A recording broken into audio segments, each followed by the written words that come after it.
This is part 2. I'm having a real hard time with this. I'm gonna put the 7-minute timer on again. I have to stir the pasta so it doesn't stick together. I had, I think, on one of my devices, was starting a sample cover letter. So some of the jobs I applied for were, I did it, like, I woke up, my eyes were foggy. I started applying for jobs left and right from my cell phone. And in my resume, I updated it on my cell phone. There's dots where the periods are supposed to be. I don't even know if I have typos.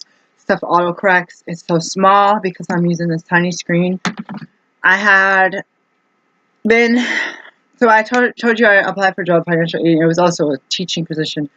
The teaching, I think, is remote, but the financial aid is 40 hours a week in person, including extra hours.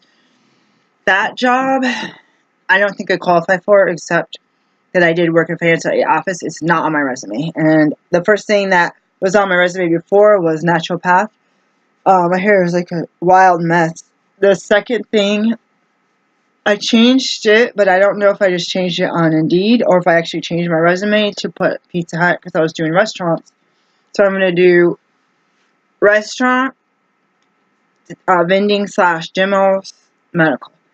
And there used to be a ton of jobs for naturopaths. There is none on here. And it's really scary. It's like the naturopaths are,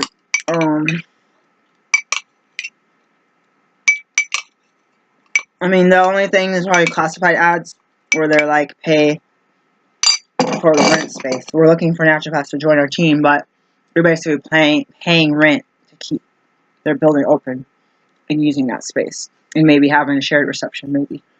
I told you I was homeless. In 2000, I don't know when it was, but I had all these workers, these welfare workers. They were like, oh, I don't know why your worker's not helping you. There's all these programs that help people go back to school. There's bulk rehab. There's home ownership programs. There's IRAs, the matching funds. They're like, I don't know why nobody's telling you this. Basically, all I had was my bachelor's that I had recently gotten. And I had my bachelor's degree. And I had my mind set on doing pre-med to another job. Oh, yeah. What did I say? I should add 5 groups. Let's do 5. Here's all my to-do list. This says money, debt, bank, cancel, this insurance. I don't even know. I have 5, and I'm going to have to call a patient here in a minute. I have, I'll say medical. I'll say just general medical. Fast food. Vendor / demos. And then the other studies. So number 1 would be, I'll just put them all. Natural resources. I should put doula on there. Doula. Ag. Communications. Environment. And some fishery, wildlife / fisheries and wildlife / forestry. I feel like I'm missing one from undergrad. I could say basic science. So I would have more than enough credits. If they say you need like 40 credit hour, I don't know if I have 40. Or I would have more than enough credits of basic science for a chemist. So I have all these jobs open. I want to talk for a minute because I only have a couple minutes. I'll go back after I get my kid. I was watching the Diamond Sweetheart talking about being a sugar baby. You know, she had tattoo and she's been looking for one consistently forever, for as long as she can think about having, like years or whatever. Now, why do I watch that? Am I a sugar baby? No. Have I ever been one? Has everyone any offered to give me money? No. Especially for just texting and talking and going to dinner. No.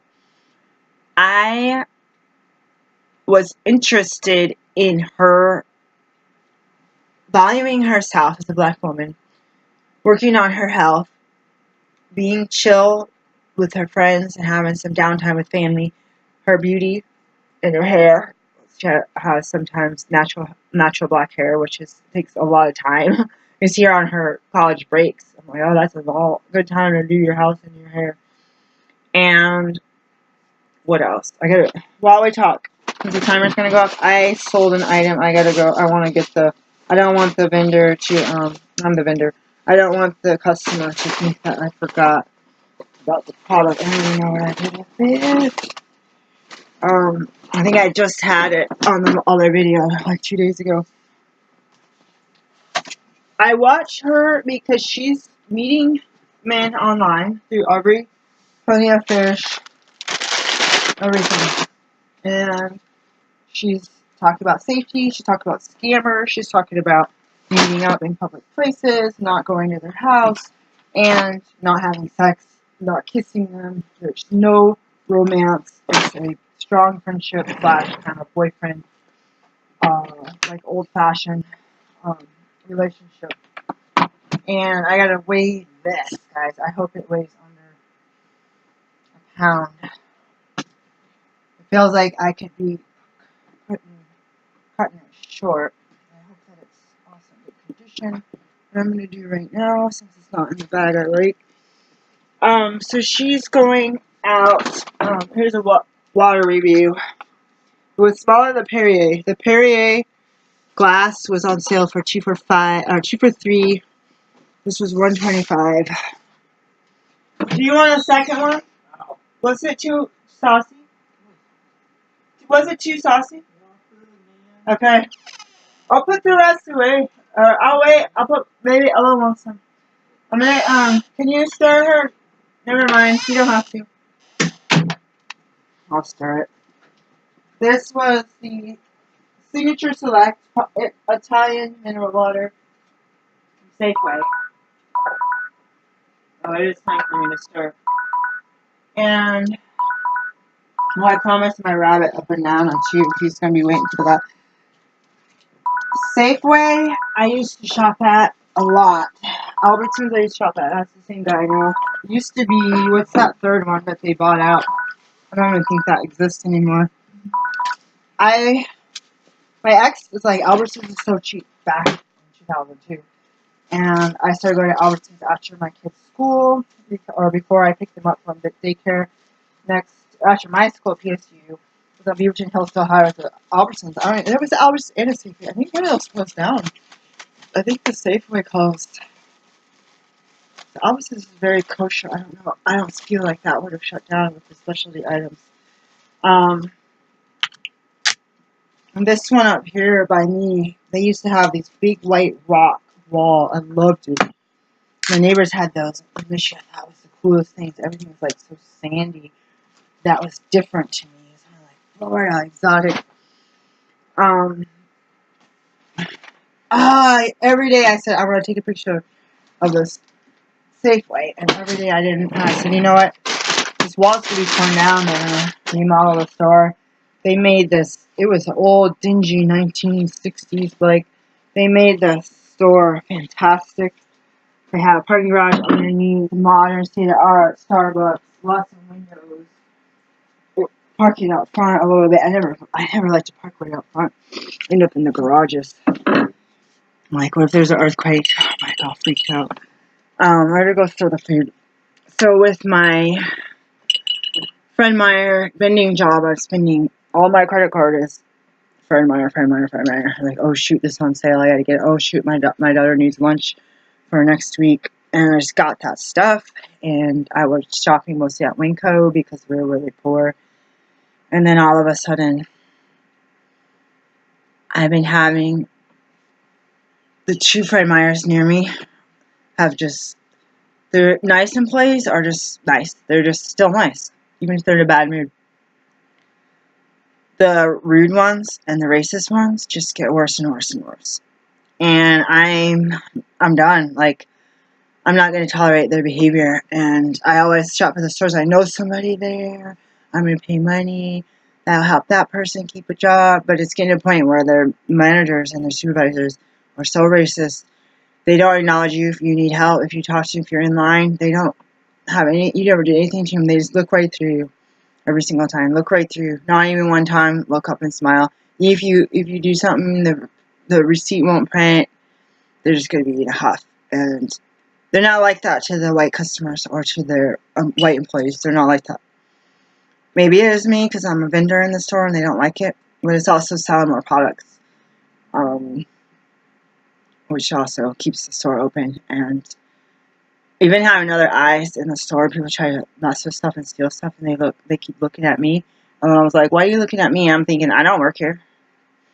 I try to catch some thieves, and the store people that I talk to didn't even care, so I should talk to the manager. I end up having where I'm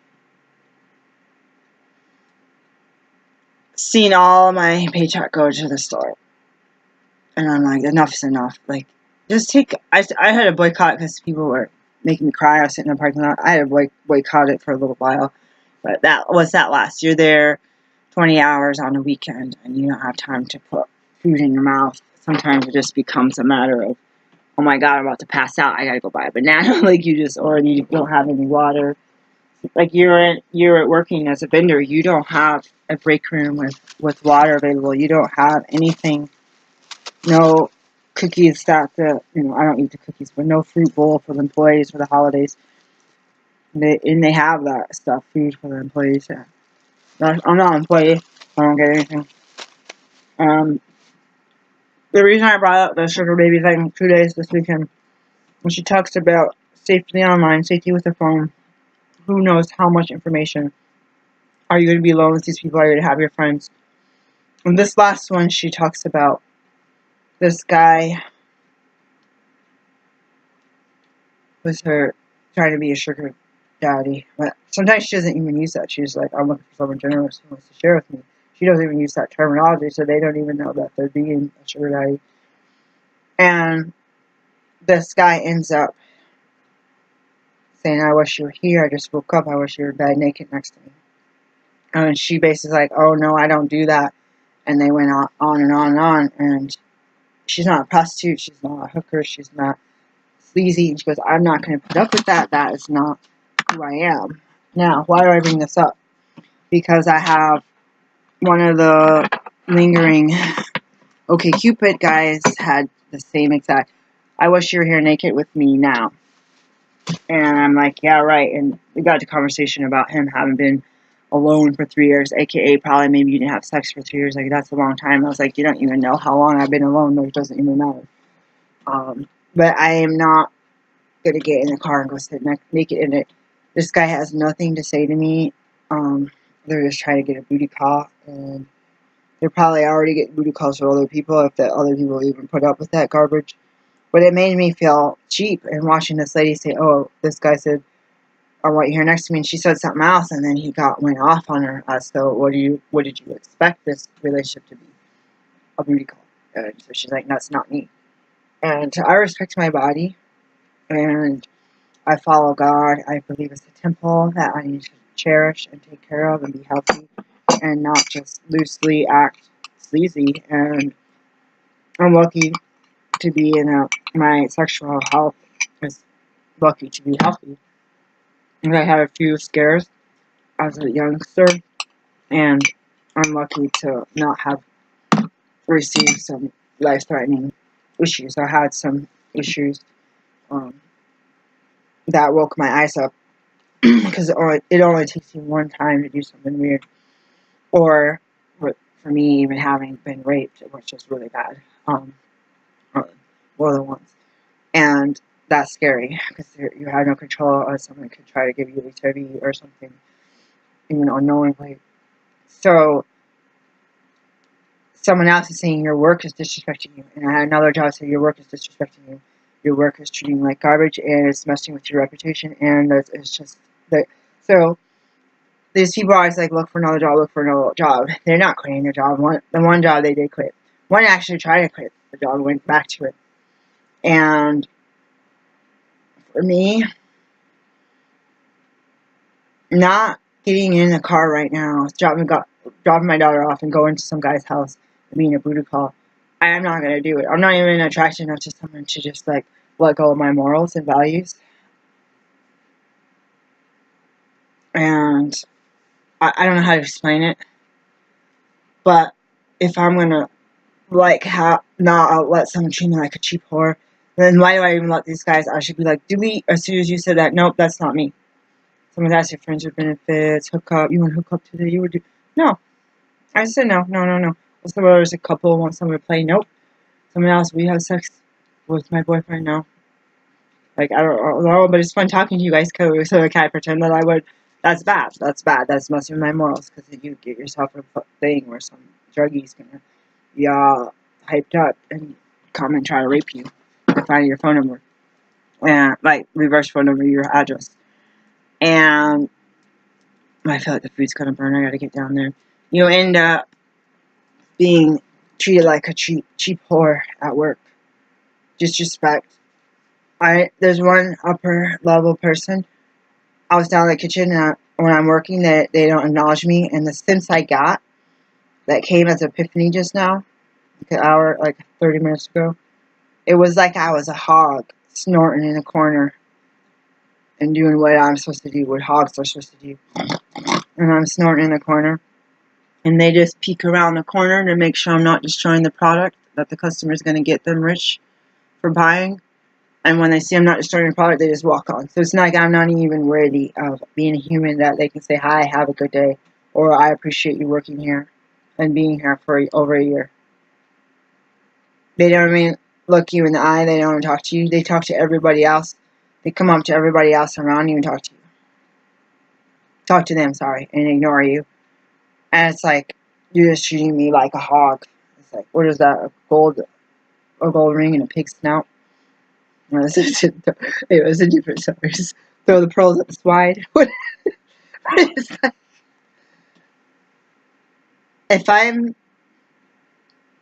feeling gross and nasty, and I don't have anything to benefit from these guys, but I feel like I stayed in these kind of jobs, I've stayed in these kind of relationships with relatives because I felt so close to homelessness that I thought that I would die and perish and my kids would be in foster care because I ended up on the street living out of a car. And that would potentially get towed away. Or the tire would get stolen and I won't have any way to move the car after the tickets start getting passed out and all this stuff. And that's what it reminded me of. Desperation. She's not desperate for sugar daddy. Desperation. What are girls doing? They're getting themselves in trouble. They're going to have sex with these guys and they're not giving them money and then they got diseases and these people are harassing them and they're licking their chops. I got me some. Peace out. You know what? Out of this girl thinks she's going to get money from me. Like, get scammed, take their credit card money or money out of their bank accounts, all this stuff. Oh, yeah, I'll pay you. Now, well, you're gonna pay, you had sex, now you're paying, now you're a prostitute. They don't pay you, they emptied out your bank account, $3,000 that you're saving up to buy a car or get a down payment on an apartment or whatever house. And it's like, why do I let the jobs treat me like that? Because I'm so scared that me and my kids are not going to be able to. Well, are you begging for money? No, you just want to be paid your worth. Are you desperate? If the place closed down today, are you going to cry and not pay rent on Monday? Well, maybe on Tuesday. Are you going to be able to pay rent a month from Tuesday? I don't know. Yeah, probably. You have to shift around and empty out some stuff from some bank accounts and sell more stuff and hustle for a job. Now, before I go get hopefully not burnt food from downstairs for my kid, this is something that could be looked at as a secret. Don't say you're looking for jobs and you're applying for jobs every single morning. Yeah, I am. And last time I did this stupid stuff, I got a bunch of calls after I got another job, and then I forgot who I applied, who needed this, and who was waiting for a transcript, so I need to be a little more organized, which I haven't done yet, even if I use a sticky note. I got a whole bunch of sticky notes. This is scary. I just start crossing stuff off. I never call the patients, by the way. What I need to do is I took that class. They said social worker was really bad. They said, there's programs for you. You should take the jobs classes, even though you weren't required to do jobs program because you had the counseling and the homelessness and all that stuff. I had got a waiver. So, another people that took job class, most of it got medical waivers anyway. So, how they able to take a job class? I was looking for a job. I had done college. You can't take jobs and go to college. They want you to sometimes. So, that I ended up going to a class, and this guy, his name was Gary Coleman. He was a bald white guy. I think he was gay. He was like, I want to talk marital status. I don't have kids. If I did, I'm not going to disclose it because I think you're going to have sick kids. You're going to have to leave work. You're going to be one of those types. Don't talk about marital status, or not marital status, but and that's hard at the hyphenated name. Marital status or sexual orientation. Race is a tricky one there. And this guy said, I have a job, I have a good job, and I help you guys get jobs. He goes, one thing I do is get a real newspaper, and I apply for jobs. And he goes to interviews. He says he just keeps seeing what's out there, partly because he's helping us. But he also gets the jobs. He gets interviewed for the job. He goes, there's one thing I want to tell you. I have a good government job right now, and I've been working, 20 years doing this, and I love my job, and this, that. And he's really, dressed up, nice, professional, and he's got all this height. He talks about, I imagine him sitting in a house with his partner, reading the newspaper every morning, sipping on coffee, having these glasses, shiny bald head, white guy, tall, thin, thinking, man, he's got it made. He's a privileged guy right there, but it's like he has those obstacles. Keep hush-hush about something that someone's going to judge you on, and be professional. You're an individual, you're professional, and you're not sexual orientation or race or skin color or a bald head. He goes, I don't know, I could come into work tomorrow and be laid off. He goes, you got to keep it fresh. He goes, I'm not just doing it for you guys, I'm doing it for myself. I could come in tomorrow and be laid off. Lose my job. I think you do a good job, you're not going to get fired. You're laid off, you have no job. Making sure your resume is up to date. Making sure you know what to put in your resume and your cover letter. Making sure you know the terminology used now as it was going into computer scanning resumes and seeing if you have keywords pop up. If not, it just gets tossed, automatically tossed. So what's going on there? So any job that I've had, I've always been looking for another job. And it's partly because of this guy. It's not because I hated my job. Did I hate the job at Pizza Hut? No. I loved it. I wanted to do it full time, and I wanted to keep at it and work my business on the weekends and not do my weekend job anymore. But the reason I got this job is because the weekend job screwed me over. Literally, in front of my face. And the weekend job screwed me over. Took this other job. They said, quit the other job so you can have more hours. And I just said, oh, the other job, work 3 days a month. I wrote down every week my schedule. I'm free all these days. 7 days this week. 6 days this week. 5 days the next week. 7 days the next week. 7 days the next week. I said, yeah, fill me in those spots. They never filled me in. Never filled me in. They filled me in the days I didn't want to work. Are the days that I was working 6 hours already. They filled me in. Double, triple, quadruple shifts. I worked anyways. I didn't complain. I said I wanted to work more. And if you guys give me what I had over 30 hours a week, 38, at least, or 32, or at least 28 hours, then I could work and not have the other job, because I can't be on call, have canceled events. So many canceled. We already had dozens of canceled events. It means zero paycheck that weekend. Cancel events. And you might not even know till you get to the store. I don't check my email. My food is burning. I gotta go. But this guy just got me thinking, you don't know what's gonna happen tomorrow. What if the place burned down? What if the health inspector found something weird? Someone left something weird out. I shouldn't have been there. It was just a joke for someone else, and they failed. They shut it down immediately. I have a place to work. And I'm not trying to say I'm sneaking around the back, but the hours went from 32 or more hours a week to down to 28, and then boom, they went down to 12 and 18 hours a week. And I was available more even than when I was when I started. When I started, said very flexible hours, work with student schedule. You have more than one job. You have kids, very flexible hours, and they said, I'm going to train you for management positions and a driver position. It was like pulling teeth to do management and a driver, because they always found someone else. And all these other people, 100% of them had quit. After I begged for the same position, I'm still there. Everyone else, they put them over me and they quit. And so, hours keep going down, 22. And they say, I don't want to work. I got tired of putting in a schedule when I can work. Right now, it's the end of the year. I'm a business owner, not a manager of a restaurant. I'm a business owner. I do junior management. It's year end. I got tax stuff I got to get pulled together. I got to make sure I got stuff done before midnight, the 31st. As a medical practitioner, I have to make sure I have stuff done before the 31st. By the 31st. The first too late, and it will cost me a lot of money. I'm a business owner. Manager, you go to work, you have your days off. You go to work, you have your days off. People cause problems, you deal with it. You talk to your boss about it. You go on vacation and let it all go. But as a business owner and you don't have employees, you got to delegate yourself that responsibility to meet deadlines.